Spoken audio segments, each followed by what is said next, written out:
Sekian lama dicari, kepala desa atau Kadeskot Arsin bin Asib tiba-tiba muncul di hadapan publik. Kehadirannya sekaligus menjawab spekulasi yang menyebut dirinya kabur setelah kasus pagar laut Tangerang, Banten ditangani penegak hukum. Apalagi dia disebut-sebut aktor di belakang munculnya pagar laut sepanjang 30,6 km di perairan Tangerang. Arsin didampingi dua kuasa hukumnya, yakni Yunihar Arsyad dan Randy Kurniawan. Mereka menggelar jumpa pers di halaman kediamannya di Desa Kohot, Kecamatan Pakuhaji, Kabupaten Tangerang, Banten pada Jumat 14 Februari 2025 kemarin. Diketahui saat ini Bareskrim Polri sedang menyidik kasus dugaan pemalsuan dokumen sertifikat hak guna bangun atau SHGB dan sertifikat hak milik SHM Pagar Laut Tangerang yang diduga melibatkan Arsin bin Asib. Berikut dirangkum tribunnews.com pengakuan terbaru Arsin bin Asib dan melalui kuasa hukumnya.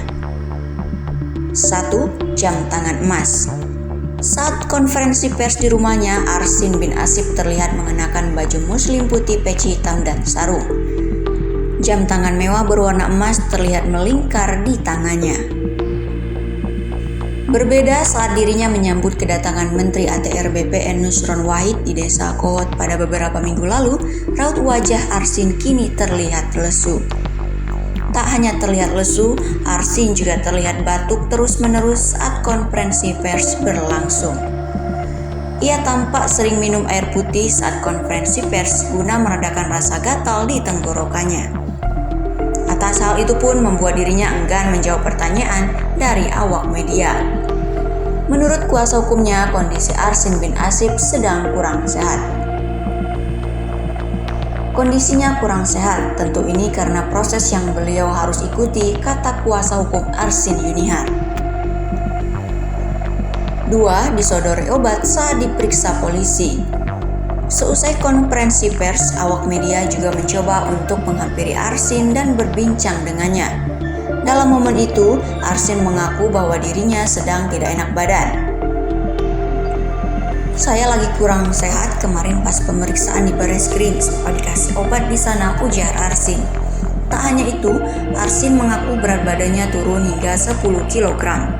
Akan tetapi turunnya berat badan itu bukan karena kasus pagar laut yang saat ini menyandungnya, melainkan karena kelelahan. Kendati begitu, Arsin mengaku tidak ada riwayat penyakit yang dialaminya, hanya sakit demam dan batuk yang biasa dialami. 3. Bantah kabur ke luar negeri. Pengacara Arsin, Yunihar Arsyad, membantah kliennya kabur ke luar negeri setelah diperiksa Bareskrim Polri. Bahwa tidak benar klien kami kabur ke luar negeri atau menghilang. Faktanya, klien kami selalu berada dan tinggal di Desa Kohot sebagaimana tempat tinggalnya saat ini, kata pengacara Arsin, Yunihar Arsyad dalam jumpa pers tersebut. Alasan Arsin jarang terlihat di rumah dan di kantor desa dalam rangka menjaga kondusivitas masyarakat Desa Kohot. 4. Arsin bin Asib hanya korban.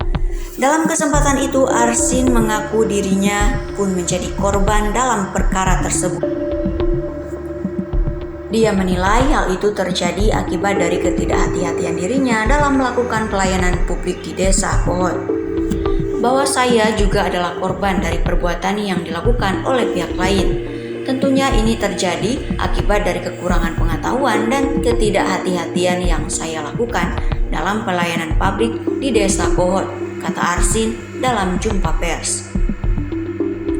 Meski begitu, Arsin berjanji akan mengevaluasi kinerjanya agar hal-hal buruk dalam pelayanan masyarakat di Desa Kohot tidak terulang lagi di kemudian hari. 5. Duga ada pelaku utama. Yunihar, kuasa hukum Arsin, mengatakan bila kliennya bukan aktor intelektual dalam kasus pemalsuan dokumen SHGB dan SHM Pagar Laut.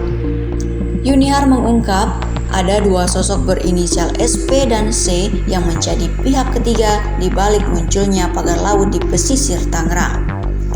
Menurut Yunihar, Arsin merupakan korban akibat kurangnya pengetahuan dalam birokrasi dan terlalu percaya terhadap pihak ketiga. Yunihar menjelaskan pihak ketiga tersebut datang ke Desa Oot pada pertengahan 2022. Kedatangan mereka bertujuan untuk menawarkan dan mengurus peningkatan atas hak tanah berupa tanah garapan milik sejumlah warga yang menjadi sertifikat. Klien kami tidak mengetahui secara detail dan tidak terlibat terhadap penerbitan SHM maupun SHGB.